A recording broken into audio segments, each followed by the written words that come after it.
இந்த நாள் ஆராதனைக்குள்ளே கடந்து போவதற்கு முன்பாக 3 வார்த்தைகளை உங்களுக்கு நான் சொல்ல விரும்புகிறேன். என்னோடு கூட சேர்ந்து சொல்லுங்கள். திறக்கப்பட்ட கதவு. சத்தமாக சொல்லுவோமே. திறக்கப்பட்ட கதவு. வசனத்தை எடுத்து வாசிப்போம். அப்போஸ்தலர் நடபடிகள் 5ஆம் அதிகாரம். அப்போஸ்தலர் நடபடிகள் 5ஆம் அதிகாரம் 16, 17, 18, 19, 20 நான் வாசிக்கிறேன். சுற்று பட்டணங்களிலுமிருந்து திரளான ஜனங்கள் பிணியாளிகளையும் அசுத்த ஆவிகளால் வாதிக்கப்பட்டவர்களையும் எருசலேமுக்கு கொண்டு வந்தார்கள். அவர்கள் எல்லாரும் குணமாக்கப்பட்டார்கள். அப்பொழுது பிரதான ஆசாரியனும் அவனுடனே கூட இருந்த சதுசேய சமயத்தார் அனைவரும் எழும்பி பொறாமையினால் நிறைந்து அப்போஸ்தலர்களை பிடித்து பொதுவான சிறைச்சாலையிலே வைத்தார்கள். கர்த்தருடைய தூதன் ராத்திரியிலே சிறைச்சாலையின் கதவுகளை திறந்து அவர்களை வெளியே கொண்டு வந்து, நீங்கள் போய் தேவாலயத்தில் நின்று இந்த ஜீவ வார்த்தைகள் எல்லாவற்றையும் ஜனங்களுக்கு சொல்லுங்கள் என்றார். 12ஆம் அதிகாரம். அப்போஸ்தலர் 12ஆம் அதிகாரம் எடுத்துக்கொள்ளுங்கள். 7, 10 2 வசனங்களை வாசிக்கிறேன். அப்பொழுது கர்த்தருடைய தூதன் அங்கே வந்து நின்றான். அறையிலே வெளிச்சம் பிரகாசித்தது. அவன் பேதுருவை விழாவிலே தட்டி, சீக்கிரமாய் எழுந்து என்று அவனை எழுப்பினான். உடனே சங்கிலிகள் அவன் கைகளிலிருந்து விழுந்தது. 10ஆம் வசனம். அவர்கள் 1ஆம் காவலையும் 2ஆம் காவலையும் கடந்து நகரத்துக்கு போகிற இருப்பு கதவண்டையிலே வந்தபோது அது தானாய் அவர்களுக்கு திறவுண்டது. அதன் வழியாய் அவர்கள் புறப்பட்டு ஒரு வீதி நெடுக நடந்து போனார்கள். உடனே தூதன் அவனை விட்டு போய்விட்டான். இந்த 2 சம்பவங்களிலும் நாம் பார்க்கிற ஒரு காரியம், தூதனையும் ஊழியம் செய்ய முடியாமல் தவித்த அப்போஸ்தலர்களுக்கு அந்த தூதன் கதவை திறந்து கொடுத்ததையும் பார்க்கிறோம். முதலாவது திறக்கப்பட்ட கதவு. சொல்ல பார்க்கலாம். இன்னைக்கு உலகத்திலே திறக்கப்பட்ட கதவு எல்லாருக்கும் திறந்திருக்கிறது. பாஸ் கிடையாது. தமிழ்நாடு முழுசு எங்கே வேணாலும் போகலாம். கதவை திறந்து விட்டான். கதவு திறந்துருச்சு. பயந்து 10%, 20%, 50%ன்னு வேலைக்கு ஆள் எடுத்த கம்பெனிகள் கதவை திறந்து கொடுத்திருக்கிறது. 100% ஆட்கள் என்ன செய்யலாம், வந்து வேலை செய்யலாம். டாஸ்மாக் கடை கதவுகள் திறக்கப்பட்டிருக்கிறது. பஸ் கதவுகள் திறக்கப்பட்டிருக்கிறது. நாளை முதல் மெட்ரோ ட்ரெயின் கதவுகள் திறக்கப்படும். அரசாங்கம் பல கதவுகளை மக்களுடைய போக்குவரத்துக்காக, மக்களுடைய நலனுக்காக திறந்து வைத்திருக்கிறது. ஆனால் தேவனுடைய பிள்ளைகளுக்கு கர்த்தர் ஆலயத்தின் கதவை திறந்து வைத்திருக்கிறார். அல்லேலூயா சொல்லுவோமா. ஆலயத்தின் கதவு நமக்காக திறக்கப்பட்டிருக்கிறது. எதற்காக ஆண்டவர் கதவை திறந்து கொடுத்திருக்கிறார்? இந்த 1 மணி நேர ஆராதனையை விட, நேரில் வந்து ஆராதிக்கிற இந்த 1 மணி நேர ஆராதனையை விட ஆன்லைன் ஆராதனை நமக்கு வசதியாகத்தான் இருக்கிறது. வீட்டில் உட்காந்துக்கிட்டே கேட்கலாம். எத்தனை பேர் 9 மணிக்கு சரியாக பார்க்குறாங்கன்னு தெரியல. நிறைய பேர் லேட்டாக எழுந்திரிச்சு அதில் தானே இருக்கும், பார்த்துக்கிடலாம். அதையும் ஆண்டவர் பரலோகத்திலிருந்து பார்க்குறாங்க. கேட்டிங்களா? அதில் தானே இருக்கும். ஆனால் அந்த நேரத்தில் நேரடியாக கர்த்தர் பேசுகிற வார்த்தை. நீங்கள் அவளோடு வந்து காத்திருந்து உட்காடுறீங்க பார்த்தீங்களா? அந்த அர்ப்பணிப்போடு வரும்பொழுது கர்த்தர் ஏதாவது ஒரு விதத்தில் பேசுவோம். ஆண்டவர் இந்த வார்த்தைகளை எதற்காக நமக்கு சொல்லுகிறார்? ஏன் கதவு திறக்கப்பட்டது? உலகத்தானுக்கு அவன் உல்லாசமாய் பயணம் செய்வதற்கு, சுற்றுலா போவதற்கு, அவனுக்கு அவன் வேலையை செய்ய கதவு திறக்கப்பட்டிருக்கிறது. ஆனால் நமக்கோ தேவனுடைய வேலையை செய்ய கர்த்தர் கதவை திறந்திருக்கிறார். என்ன வேலை? என்ன வார்த்தைகளை சொல்ல? ஜீவ வார்த்தைகளை சொல்ல. என்னைக்கு நீங்கள் ரட்சிக்கப்பட்டீங்களோ அன்னைக்கே கர்த்தர் உங்கள் கையில் ஜீவ வார்த்தையை கொடுத்துருக்க. எல்லாம் பைபிளை தூக்கி பிடிக்க பார்க்கலாம். அவங்களுடைய பைபிளில் என்ன வார்த்தை இருக்குது? கர்த்தருடைய வசனம் ஆவியாயும் ஜீவனாயும் இருக்கிறது. உங்களுடைய கையில் கொடுத்திருக்கிற இந்த வேதத்துக்கு ஜீவன் இருக்கிறது. தேவன் உங்கள் கையில் கொடுத்திருக்கிற இந்த வார்த்தைகளுக்குள்ளிருந்து ஜீவ வல்லமை புறப்பட்டு போகிறது. இந்த ஜீவ வார்த்தைகளை சொல்லுவதற்கு ஆலயத்தின் கதவுகளை கர்த்தர் திறந்திருக்கிறார். செய்திகள் ஏராளம் உண்டு. யூடியூப்ல நூற்றுக்கணக்கான ஆயிரக்கணக்கான செய்திகள் உண்டு. ஆனால் நாம் அவருடைய வீட்டிலே வந்து அவருடைய வார்த்தையை கேட்பது ஆசீர்வாதம். அவர் அதற்கு தன் கதவை திறந்து கொடுத்திருக்கிறார். பெரிய சபைகளுக்கு இந்த பாக்கியம் இல்லை. எங்கள் சபை பெரியது என்று சொன்னவர்கள் எல்லாம் இன்றைக்கு ஆராதனை நடத்த முடியாமல் தற்காலிகமாக தவித்துக் கொண்டிருக்கிறார்கள். தற்காலிகங்கிற வார்த்தை ரொம்ப முக்கியம். ஏன்னா நார்மல் வந்ததுக்கப்புறம் அவங்க திறக்கத்தான் போகிறாங்க. ஆனால் நம்ம சர்ச்சில் ஒரு 300 பேர் இருக்காங்க. அதுலேயும் எல்லா ஆராதனையும் இன்றைக்கி வந்தது கிட்டத்தட்ட ஒரு 220 பேர் வந்திருப்பாங்க. அதில் ஆப்சண்ட் ஆனது வேறு. வராமல் ஆன்லைனில் பார்த்தவங்க அந்த 1 ஹவரில் கிட்டத்தட்ட 100 பேருக்கு மேலே நம்ம ஆன்லைன் சர்வீஸை பார்த்துருக்காங்க. அப்போ நான் 4 ஆராதனை இல்லை, 2க்கு 3 ஒரு ஆராதனை நடத்தினா கூட நான் தயாராக இருக்கேன். நமக்கு இந்த ஆலயத்தில் வந்து உட்கார்ந்து ஆண்டவரை ஆராதிப்பதற்கு எதற்கு தேவன் கதவை திறந்து கொடுத்திருக்கிறார்? ஜீவ வார்த்தையை சொல்வதற்காக. உங்களுக்கு எனக்கு சிறை கதவுகள் திறக்கப்பட்டிருக்கு. முன்பு சொன்னதை போல இப்பொழுது சொல்ல முடியாது. முன்பு ரோட்டில் ட்ரம் அடிச்சுட்டு, நாங்கள்லாம் ரட்சிக்கப்பட்ட புதுசில் ட்ரம் அடிச்சுட்டு மரண நதி வேகமாய் நம் நடுவில் ஓடுது, ஐயோ ஜீவனுள்ள யாவரையும் மாறிக்கொள்ளுது அப்படிலாம் பாடி சுவிசேஷம் சொல்லியிருக்கோம். தெருவில் கொட்டடிச்சுட்டு ட்ராக்ஸ் கொடுக்க முடியல. இன்றைக்கி அறியாத நபர்களுக்கு போய் சுவிசேஷம் சொல்ல முடியாது. ஆனால் நீங்கள் அறிந்த உங்களுடைய நண்பர்கள், நீங்கள் அறிந்த உங்களோடு வேலை செய்கிறவர்கள், அவர்களோடு பழகி அவருடைய துக்கத்தில் பங்கெடுத்து அவர்களுடைய பிரச்சனைகளை விசாரித்து உங்களுக்காக ஜெபிக்கிறேன் என்று சொல்ல வேண்டும். எடுத்த உடனே சர்ச்சைக்கு கூட வா, இல்லாட்டி நான் நடந்து போயிடுவேன்னு சொல்லக்கூடாது. அவர்களுக்கு உங்களுடைய அன்பை காட்டுங்கள், தேவனுடைய அன்பை காட்டுங்கள்.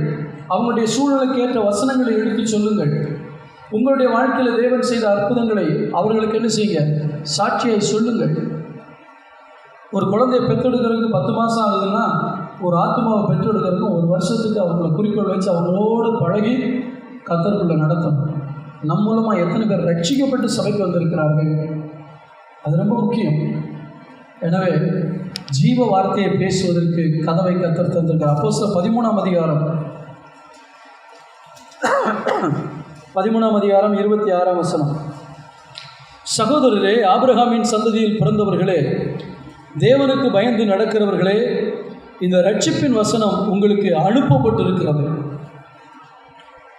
இந்த ரட்சிப்பின் வசனம் உங்களுக்கு அனுப்பப்பட்டிருக்கிறது. ஒரு கடிதத்தை அனுப்புகிறோம் நண்பர்களுக்கு, அதை கொண்டு போவதற்கு ஒரு ஆள் தேவை, ஒரு சேனல். ஒரு இமெயில் அனுப்புகிறோம், ஒரு சேனல் தேவை. ஒரு எஸ்எம்எஸ் அனுப்புகிறோம், ஒரு சேனல் தேவை. நம்மக்கிட்ட இருக்கிற மெசேஜை ஒரு ஆள்கிட்ட கன்வே பண்ணணும்னா அதுக்கு ஒரு சேனல் தேவை.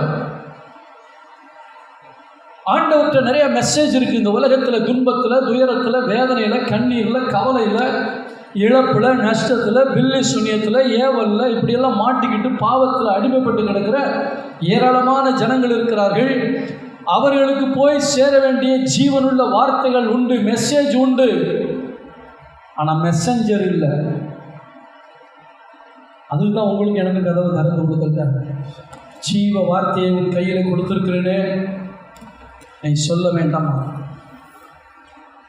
எனக்கு என்ன ஒரு வசதின்னு, இந்த கடைசி ஆராதனை நான் 5 நிமிஷம் எக்ஸ்ட்ரா எடுத்துக்கலாம், அடுத்த ஆராதனை கிடையாது.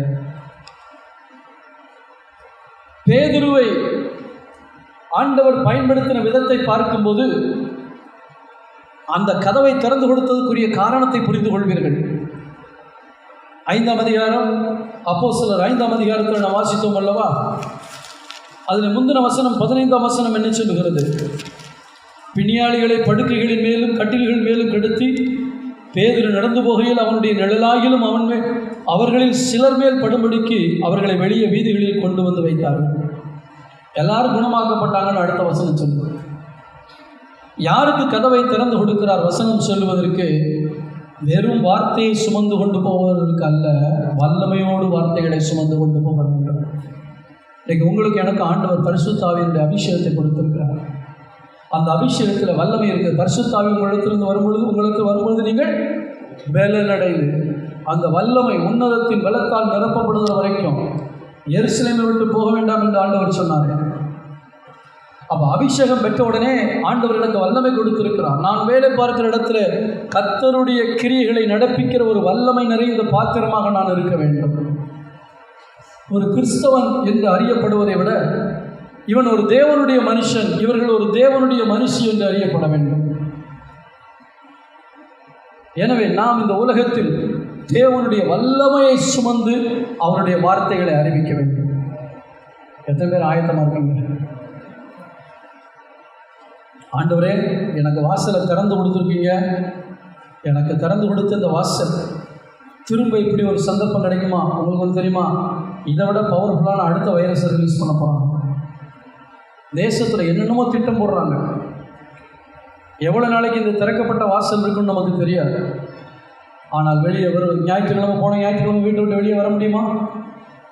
இப்போ கதவை கத்தர் திறந்து கொடுத்துருக்காங்க. ஏன்? அவரிடத்தில் செய்தி ஏராளம் இருக்கிறது. அந்த செய்தியை கொண்டு போய் சேர்க்கக்கூடிய செய்தியாளர்கள் இல்லை. அந்த செய்தியாளர்கள் வேறு யாரும் அல்ல, நீங்கள் தான். இனி மௌனமாக இருக்கக்கூடிய காலம் அல்ல. ஆத்ம பாரம். ஒரு பிள்ளையை பெற்றெடுக்கிற முன்னாடி கற்பனை பெண் என்ன பாடுபடுவான்னு நமக்கு தெரியும். அந்த பாடும் ஜெபமும் விடாப்படியும் இருந்தால் தான் நீங்கள் ஆண்டவருக்காக ஆத்மாக்கள் ஆராயணும். இல்லாட்டி ட்ரெடிஷனான நமக்கும் ஒரு செய்தி கிடைச்சது, நம்மளும் ஒரு ஆராதனைக்கு போய்ட்டு வருது. ஸோ இந்த செய்தி அனுப்பப்படுது. திறக்கப்பட்ட வாசல் எதற்காக? திறக்கப்பட்ட கதவு எதற்காக? ஜீவ வார்த்தையை வல்லமையோடு சொல்லுவதற்காக. இரண்டாவது வார்த்தை சொல்லுகிறேன், திறந்த வாசல். சொல்லுங்க பார்க்கலாம். வெளிப்படுத்துகிற விசேஷம் 3ஆம் அதிகாரம் 8ஆம் வசனம் 9ஆம் வசனம். வெளிப்படுத்துகிற விசேஷம் 336வது பக்கம், புதிய ஏற்பாட்டில். உன் கிரியைகளை அறிந்திருக்கிறேன். தொடர்ந்து பிரசவம் பண்ணுறதுனால இருமல் வேறு எதுவும் தப்பாக நினைக்காது. உன் கிரியைகளை அறிந்திருக்கிறேன். உனக்கு கொஞ்சம் பலன் இருந்தும் நீ என் நாமத்தை மறுதலியாமல் என் வசனத்தை கை கொண்டபடினாலே இதோ திறந்த வாசலை உனக்கு முன்பாக வைத்திருக்கிறேன், அதை ஒருவனும் பூட்ட மாட்டான். இதோ யூதர் அல்லாதிருந்தும் தங்களை யூதர் என்று பொய் சொல்லுகிறவர்களாகிய சாத்தானுடைய கூட்டத்தாரில் சிலரை உனக்கு கொடுப்பேன். இதோ அவர்கள் உன் பாதங்களுக்கு முன்பாக வந்து பணிந்து நான் உண்மையில் அன்பாக இருக்கிறதை அறிந்து கொள்ளும்படி செய்வேன். இங்கே திறந்த வாசலை குறித்து திறந்த வாசலை குறித்து கர்த்தர் சொல்லுகிறார். யாருக்கு திறந்த வாசல்?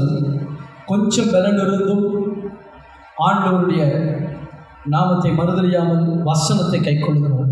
அவன் சொல்லுவோம், வல்லமையோடு போகிறவர்களுக்கு கதவு திறக்கப்படுகிறது. பெரிய வாசலையே கர்த்தர் யாருக்கு திறந்து கொடுக்கிறார்? கொஞ்சம் பலன் இருந்து. பல உபத்திரவம் நம்ம வாழ்க்கையில் உண்டு, சரீர பலவீனங்கள் உண்டு, குடும்பத்தில் நெருக்கடி உண்டு, வீட்டில் இருக்கிற ரட்சிக்கப்படாத நபர்களால் நமக்கு வரக்கூடிய மன வருத்தங்கள் உண்டு, போராட்டங்கள் உண்டு, பற்றாக்குறைகள் உண்டு, பொருளாதார நெருக்கடி உண்டு. இதெல்லாம் நம்மளை நெருக்கும் போது ஆவிக்குரிய ஜீவியத்தில் கொஞ்சம் பலன் இருக்க மாதிரி தெரியுது. இவைகள் இருந்தும் இதன் மத்தியிலே நான் கர்த்தருடைய வசனத்தை கை கொள்ளுவேன் என்று நீங்கள் வைராக்கியமாக இருக்கிறீர்களே, உங்களுக்கு கர்த்தர் திறந்த வாசலை கொடுக்கிறார். அல்லேலூயா. திறந்த வாசல். இந்த கதவு மட்டும் திறக்கப்படவில்லை, ஒரு ஆலயத்தின் கதவு மட்டும் திறக்கப்படவில்லை, சுவிசேஷ வாய்ப்பு மட்டும் திறக்கப்படவில்லை, ஒரு பெரிய வாசலை திறந்து வைத்திருக்கிறார். எதற்காக? சாத்தானுடைய கூட்டத்தை உங்கள் கையில் கொடுக்குறக்காங்க. இன்றைக்கி யாரெல்லாம் நம்ம சாத்தான் கூட்டம்னு சொல்கிறோமோ அவங்களெல்லாம் உங்கள்கிட்ட கொடுக்குறாங்க. இந்த சாத்தான் கூட்டம் யார் தெரியுமா? ஆண்டவர் அறியாத மக்கள் அல்ல, யூதர் அல்லாதிருந்தும் தங்களை யூதர் என்று சொல்லுகிறவர்கள். அப்படின்னா என்ன அர்த்தம்? கிறிஸ்தவ குடும்பத்தில் தான் பிறந்திருப்பாங்க, ஆனால் கிறிஸ்துவுக்கு அவங்களுக்கு என்ன இருக்காது? சம்மந்தம் இருக்காது. ஆனால் வெளியே என்ன சொல்லுவாங்க? நான் ஒரு கிறிஸ்தவன். சர்ச்சுக்கும் அவங்களுக்கும் சம்மந்தம் இருக்கும், பாஸ்டருக்கும் அவங்களுக்கும் சம்மந்தம் இருக்கும், கிறிஸ்தவங்களுக்கும் அவங்களுக்கும் சம்மந்தம் இருக்கும். ஆனால் ஆண்டவருக்கு அவங்களுக்கு என்ன இருக்காது? சம்மந்தம் இருக்காது. அப்படிப்பட்டவங்களை யாருடைய கூட்டம்னு பைபிள் சொல்லுது? சொல்லுங்களேன். அதில் போட்டிருக்கேன் பாருங்கள், என்ன போட்டிருக்கு? யாருடைய கூட்டம்? சிஸ்டர் மாஸ்க் போடுங்க. எஸ்டர் கரெக்டாக வைக்கக்கூடாது. நான் அனௌன்ஸ்மெண்ட்லேயும் சொல்லியிருக்கேன், மாஸ்க் போட்டுங்க. எப்போவும் மாஸ்க் போட்டுக்கிட்டே இருக்கும், முகம் மூடி இருக்கும். ரைட். சாத்தானுடைய கூட்டம். யார் அந்த சாத்தானுடைய கூட்டம்? நம்ம நினைக்கிற மாதிரி இப்படியெல்லாம் இருக்கவங்க இல்லை. வெளி தோற்றத்தில் பக்தியை காணப்படுகிற பிரமதத்தில் பார்த்து சாத்தானுடைய கூட்டம் சொல்கிறோமே அது அல்ல.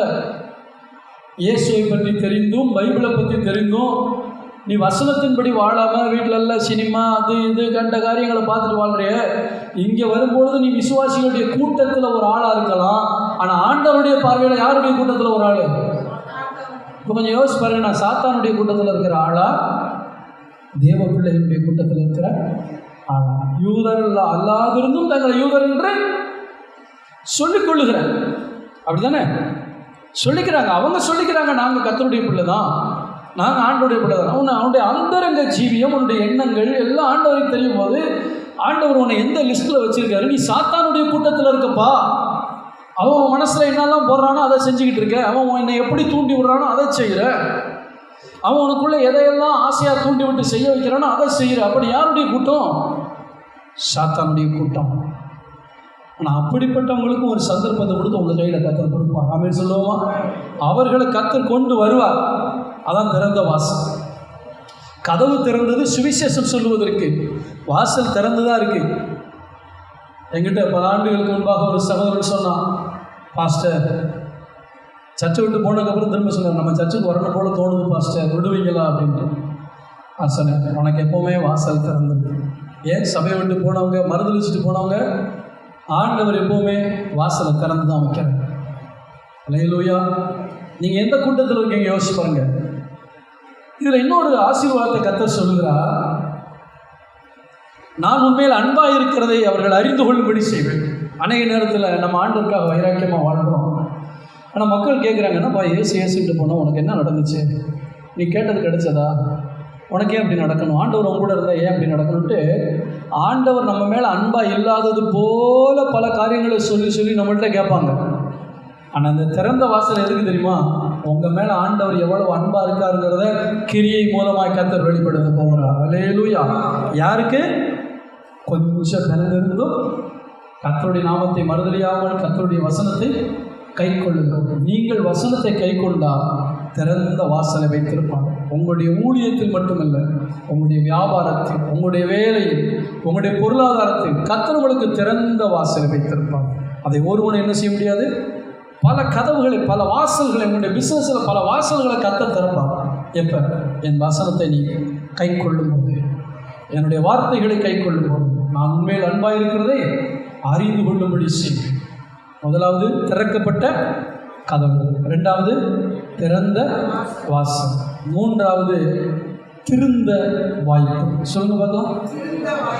திரும்ப வாய்ப்பு, திருந்த வாய்ப்பு, ரெண்டுமே உண்டு. திருந்துவதற்கும் வாய்ப்பு, திரும்புவதற்கும் வாய்ப்பு. இது யார்? சாதாரணமான ஆட்களில் முதல்ல சாதாரண விசுவாசிகளுக்கு சொல்லப்பட்டது, ரெண்டாவது வசனத்தை கை கொள்றவங்களுக்கு சொல்லப்பட்டது, மூணாவது பாருங்க, யோனாவின் புத்தகம் 1ஆம் அதிகாரம் கடைசி வசனம், 2ஆம் அதிகாரம் கடைசி வசனத்தை நான் உங்களுக்காக வாசிக்க விரும்புகிறேன். 1ஆம் அதிகாரம் கடைசி வசனம், யோனாவை விழுங்கும்படி ஒரு பெரிய மீனை கர்த்தர் ஆயத்தப்படுத்தி இருந்தார். அந்த மீன் வயிற்றிலே யோனா ராப்பகல் 3 நாள் இருந்தார். 2ஆம் அதிகாரம் கடைசி வசனம், கர்த்தர் மீனுக்கு கட்டளையிட்டார், அது யோனாவை கரையில் கக்கிவிட்டது. 3:1-2. 2ஆம் தரம் கர்த்தருடைய வார்த்தை யோனாவுக்கு உண்டாகி, நீ எழுந்து மகாநகரமாகிய நினிவேக்கு போய் நான் உனக்கு கற்பிக்கும் வார்த்தையை அதுக்கு விரோதமாய் பிரசங்கி என்றார். யோனா எழுந்து கர்த்தருடைய வார்த்தையின்படியே நினிவேக்கு போனான். இப்போ கீழ்ப்படியாத ஆட்கள், பெரிய தீர்க்கதரிசி யோனா பாவி அல்ல, சாதாரண ஆள் கிடையாது. யோனா ஒரு பெரிய தீர்க்கதரிசி. அவன் விரோதமாக பிரசங்கம் பண்ண ஒரு பிரசங்கத்தில் 180,000 பேர் ரட்சிக்கப்படுவாங்கன்னா அப்போ எப்படிப்பட்ட ஆளாக இருந்திருப்பான் பாருங்க. ஆண்டவர் கிரியை செய்கிறார் இன்னொரு பக்கம். ஆனால் ஆண்டவர் நீ நினிவேக்கு போன்னு சொன்னால் அவன் எங்கே போனான் சொல்லுங்க? தர்சீசுக்கு போங்கிறது அவன் மூளையில் உதித்ததா, கர்த்தர் சொன்னதா? அவனுடைய மூளையில் உதித்தது. இன்றைக்கி அநேக நேரத்தில் நம்ம என்ன செய்கிறோம்? வேறு பெரிய பெரிய பாவங்கள்லாம் செய்கிறதில்ல. ஆண்டவர் நம்ம மனசில் ஒன்று சொல்லுவார், இதை செய்யும் பாரு, ஆனால் நமக்கு வசதி எதுவோ அதுதான் நம்ம செய்வோம். அதான் இருக்கிறது பயங்கர டேஞ்சர், பயங்கர. கர்த்தர் உங்கள் மனசில் சொன்னார்னா என்ன நஷ்டம் வந்தாலும், என்ன அவமானம் வந்தாலும், என்ன போராட்டம் வந்தாலும் அதை உடனே செஞ்சிடும். கர்த்தர் சொல்கிறது அவனுக்கு நல்லா தெரியும். ஏன்னா கப்பலில் போகும்பொழுது கப்பல் கடல் கொந்தளிக்கிறது. அப்போ கேட்குறாங்க, எதனால இப்படி நடந்துச்சு? நான் கர்த்தருடைய ஊழியக்காரன், அவருடைய வார்த்தைக்கு கீழ்ப்படியலை, அதனால தான் இந்த கொந்தளிப்பு. நீங்கள் கர்த்தருடைய வார்த்தைக்கு கீழ்ப்படியாதனால குடும்பத்தில் கொந்தளிப்பு வரும். நீங்கள் ஒரு ஆள் கீழ்ப்படியாட்டா குடும்பத்தில் கொந்தளிப்பு வரும்.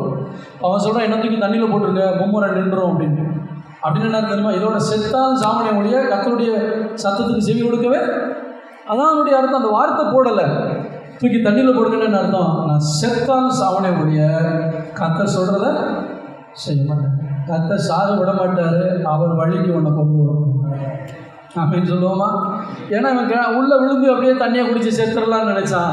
ஆண்டவர் உங்கள் மீன் பெரிய மீன், வஞ்சர மீனா எறா மீனா, எறாவா வஞ்சரமா, கெளுத்தி மீனா அந்த மீனா, இல்லை திமிங்கலம். சொல்லுங்க பார்க்கலாம், பெரிய திமிங்கலம். ஹலோ, காத்துக்கிட்டு இருக்கு, எங்கேயோ காத்துக்கிட்டு இருக்கு. அதுக்கு கட்டளையிட்டு வர எதுக்கு தெரியுமா? 3 நாள் ஃபாஸ்டிங். எவனா எத்தனை நாள் சாப்பிடல? மீனும் ஃபாஸ்டிங். ஏன்னா மீன் எதாவது சாப்பிட்டுருச்சுன்னா இவர் ஜாம் ஆகிடுவார், உள்ளே இருக்கவரும் சரி. அப்போ உள்ள இரிட்டேஷனாக தான், வெளியே இருக்கும்போது கப்பலுக்கு இரிட்டேஷனாக இருந்தால் உள்ளே போய் மீனுக்கு அட பாவி கீழ்ப்படியாதவனே ஒன்றால் பாரு நான் என்ன பாடுபடுறேன்னு அந்த 3 நாள் அந்த திமிங்கெல்லாம் ஆண்டவர்கிட்ட புலம்பிக்கிட்டு இருக்கும். எவ்வளோ அழகாக விளையாடிக்கிட்டு இருந்த தண்ணியில். இவன் வந்ததுலேருந்து ஒரே பிரச்சனை. அதுக்கு கர்த்தர் சொன்னதுக்கு உடனே கீழ்ப்படுத்திருங்க, இல்லாட்டா எங்கேயோ ஒரு மீனை வச்சுருக்காரு உங்களுக்காக விழுங்குறதுக்கு. நல்ல வேலை சாப்பிட்றதுக்கு சாப்பிட சொல்லியிருந்தால் இன்றைக்கி செத்துருப்பான். விழுங்க வைக்கிறார். இப்போ கொஞ்சம் கற்பனை பண்ணி பாருங்கள், மீன் வயிற்றுக்குள்ளே போனால் எப்படி இருக்கும்? அழகாக கண்டாட்சி பார்க்குற மாதிரியா இருக்கும். மூக்குக்குள்ளே என்ன போகும்? ஆனால் ஆண்டவர் அதெல்லாம் ஒன்றும் நடக்காமல் அவனை காப்பாற்றி வச்சுருக்காங்க. மூச்சு விட முடியாது, தண்ணி உள்ளே போகும், அந்த குடலுக்குள்ளே அப்படி உள்ளே இருந்தால் எப்படி இருக்கும்? கற்பனை கூட பண்ணி பார்க்க முடியல. ஆனால் அந்த இடத்துல அவனுக்கு வச்சுருந்தார் உயிர், அவனுக்கும் ஜீவன் இருந்தது, மீனுக்கும். அதுக்கு 3 நாளாக ஃபுட் பாய்சன் மாதிரி இவன் ஃபுட்டை வந்து நினச்சி சாப்பிட்டுருச்சு. அப்புறம் தான் இது ஃபுட்டு கிடையாது, பாய்சன் அதுக்கே தெரியுது. கேட்டிங்களா? அப்போ 3 நாள் அதுவும் சாப்பிடல. அப்புறம் தான் ஐயாவுக்கு ஒழுங்கா ஜெபம் விடுது. ஆண்டவரே, நெருக்கத்திலிருந்து உங்களை நோக்கி 2ஆம் அதிகாரம் முழுசும் பாருங்கள், ஜெபம். பொய்யான மாயை பற்றி கொள்ளுகிறவர்கள் தங்களுக்கு வரும் கிருபையை போக்கடிக்கிறார்கள்னு வெளிப்பாடெல்லாம் கிடைக்கிது. பார்த்தாரு, ரைட், இவன் நம்ம வழிக்கு வந்துட்டான். மீன் கரையில் கக்குது. எதுக்கு தெரியுமா கக்குச்சு? மறுபடியும் தர்சீசுக்கு போகிறதுக்கு இல்லை, திருந்துவதற்கு ஒரு வாய்ப்பு. ஆமென் சொல்ல மாட்டீங்களா? நம்ம வாழ்க்கையில் கர்த்தர் எதையும் மாற்றணும்னு நினைக்கிறார், அவர் வழிக்கு கொண்டு வரணும்னு நினைக்கிறார், அவர் சொல்கிறத செய்யணும்னு நினைக்கிறார். நம்ம கீழ்ப்படியாட்டா எங்கேயோ ஒரு யோனா முழுங்கிறதுக்கு மீனை வச்சுருந்த மாதிரி நமக்கு என்ன செய்வார்? மீனை வைத்திருப்பார். 3 நாள் படாத பாடு, பட்டினி, ஒன்றும் சாப்பிட முடியல, தண்ணி குடிக்க முடியல, ஒன்றும் செய்ய முடியல. நீ போய் ஆஸ்பத்திரியில் போய் பாருங்கள், ஒரு சொட்டு தண்ணி கேட்டு அழுவாங்க. டாக்டர் சொல்லியிருப்பாரு தண்ணி கொடுக்கக்கூடாது, தண்ணி கொடுத்தா ஆபத்து அப்படின்னு. எனக்கு தெரியும், ஒருத்தருக்கு வந்த வியாதியில் 1/4 டம்ளர் தண்ணி அளந்து கொடுப்பாங்க. அவருக்கு தாகமாக இருக்கும். டாக்டர் சொன்னால் நிறையா குடித்தா செத்து போயிடுவார் அப்படிம்பாங்க. நமக்கு அப்படியெல்லாம் இல்லாமல் இன்னும் நம்மை சுகமாக வைத்திருக்கிறார். எதுக்கு தெரியுமா? மறுபடியும் அவருடைய வழிக்கு கொண்டு வந்து அவருடைய வார்த்தைக்கு திருந்துவதற்கு ஒரு வாய்ப்பு, திரும்புவதற்கும் ஒரு வாய்ப்பு. எங்கே? மறுபடியும் நினைவுக்கு திரும்புறது. தர்சீசுக்கு போனால திரும்பிப்போ, எங்கே திரும்புவதற்கு? தேவ சித்தத்தை செய்யும்படி திரும்புவதற்கு ஒரு வாய்ப்பு. நம்முடைய வாழ்க்கையில் கீழ்ப்படிவதற்கு, திருந்துவதற்கும் ஒரு வாய்ப்பு. சிம்சோனுக்கு ஆண்டவர் முடிய பலமாக கொடுத்திருந்தார். அவனுடைய முடிதான் அவனுக்கு பலம், பிரதிஷ்டையின் முடி. ஆனால் தேவன் அவனை பெலிஸ்தர்களை நிர்மூலமாக்குவதற்குத்தான் அவனை ஆண்டவர் தெரிந்து கொண்டார். ஆனால் அவன் அதை செய்யாமல் தன்னுடைய மாம்ச இச்சைகளுக்கு முக்கியத்துவம் கொடுத்து, காசாவுக்கு போனால் வேசியை பிடிப்பான், திம்னாத்துக்கு போனால் ஒரு பொண்ணை பிடிப்பான், தொழிலாளர்கிட்ட போய் கிடப்பான். இப்படி பாவத்தின் மேல் பாவம் செஞ்சுட்டு இருந்ததுனால கடைசியில் அவன் பிடிபட்டான்.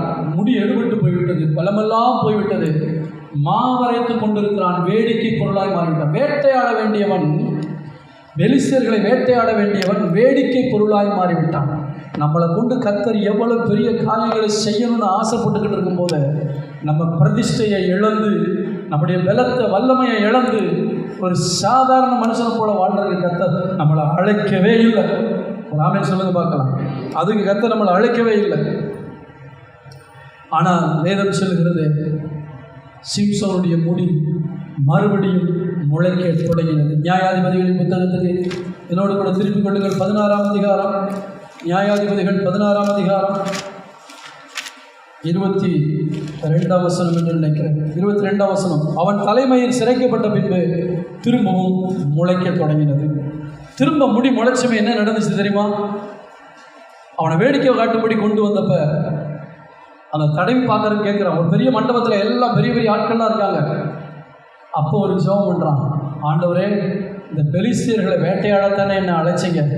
ஆனால் நான் பிரதிஷ்டையை இழந்து, கண்களை இழந்து, தரிசனத்தை இழந்து, இப்படி ஒரு ஒன்றுக்கு உதவாத ஒரு வாழ்க்கை வாழ்ந்துட்டேனே ஆண்டவரே, இந்த ஒரு விசை என்னை நினைத்தரணும் என்று திருந்தினான்.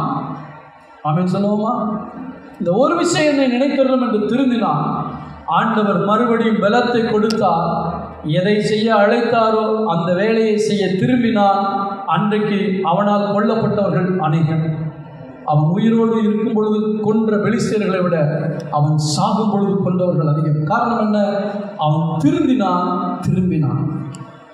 இன்னைக்கு ஆண்டவருடைய திட்டம் உங்களுக்கு தெரியுமா? எத்தனை முறை கர்த்தர் உங்களோடு பேசியிருக்கிறார், எத்தனை தீர்மானங்கள் எடுத்திருக்கிறீர்கள். ஆனாலும் கொஞ்ச நாளிலே அதை காற்றிலே பறக்க விட்டு விடுகிறோம். மீன் வேண்டுமா? தலை சிரைக்கப்பட வேண்டுமா? இல்லை ஆண்டவரே, அதெல்லாம் எங்களுக்கு வேண்டாம். நாங்கள் நம்முடைய வழிக்கு திரும்புகிறோம், நம்முடைய சித்தத்தை செய்ய திருந்துகிறோம், ஆண்டவர்களை ஒப்பு கொடுப்போம். கர்த்தர் நம்மை ஆசீர்வதிப்பார். கண்களை மூடி ஜெபம். இந்த செய்தியிலே கர்த்தர் எதை உங்களோடு கூட பேசியிருப்பாரோ, திறக்கப்பட்ட கதவு, திறந்த வாசல், திருந்துவதற்கும் திரும்புவதற்கும் ஒரு வாய்ப்பு தேவன் கொடுத்திருக்கிறார். என்ன பேசினார்? ஆண்டவரத்தில் ஒப்பு கொடுத்து ஜெபம் பண்ணுவீங்களா? இந்த செய்தியை கேட்ட நீங்கள் ஜெபிக்கிற நேரம் இது.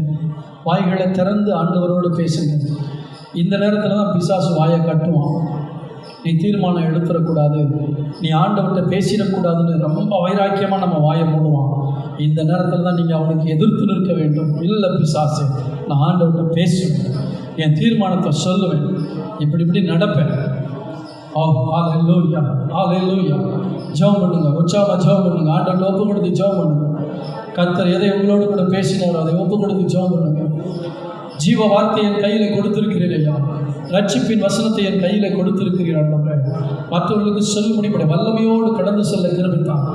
ஜெபம் பண்ணி உங்களுடைய வல்லமை வரங்களை பெற்றுக்கொள்ள கிருபைத்தான். நான் ஜெபிக்கும் பொழுது அற்புதங்கள் நடக்கட்டும். ஹல்லேலூயா. எனக்கு கொஞ்சம் பலன் இருக்குன்னு வசனத்தை கை கொள்றதை விட்டுறக்கூடாது. எனக்கு கொஞ்சம் பலன் இருந்தாலும் வசனத்தை கை கொள்ளணும். என் மேல் அன்பாக இருக்கிறத நீர் வெளிப்படுத்துவீர் ஐயா. நீங்கள் சாத்தானுடைய கூட்டத்தில் இருக்கிற ஆளாயிராமல் தேவனுடைய பிள்ளைகளின் கூட்டத்தில் இருங்கள். தர்சீசுக்கு நேராக பயணத்தை செலுத்துவதற்கு உங்கள் மனம் போனபடி வாழாமல் ஆண்டவர் சொன்னபடி நினைவேற்க போங்கள். திருந்த ஒரு வாய்ப்பை கொடுக்கிறார், திறந்த வாசலை கொடுக்கிறார், திறக்கப்பட்ட கதவை கொடுக்கிறார். நல்ல ஆண்டவரே, உங்களுக்கு கொடுத்த வார்த்தைகளுக்கு ஸ்தோத்திரம். இந்த பிள்ளைகளோடு நீர் பேசியிருக்கிறீர். நீர் பேசின வார்த்தைகளை கேட்ட பிள்ளைகள் ஒரு அர்ப்பணிப்பின் ஆராதனையாக இந்த ஆராதனையை முடித்து வீட்டுக்கு கடந்து செல்ல உதவி செய்யும். சத்துரு வெட்கப்படட்டும். இவர்கள் எடுக்கிற தீர்மானங்கள் பிசாசுக்கு ஒரு சாபமணியாக இருக்கும்படியாக நான் செபிக்கிறேன். நம்முடைய கரத்தில் ஒப்புக் கொடுக்கிறோம். பேசின வார்த்தைகளுக்கு நன்றி.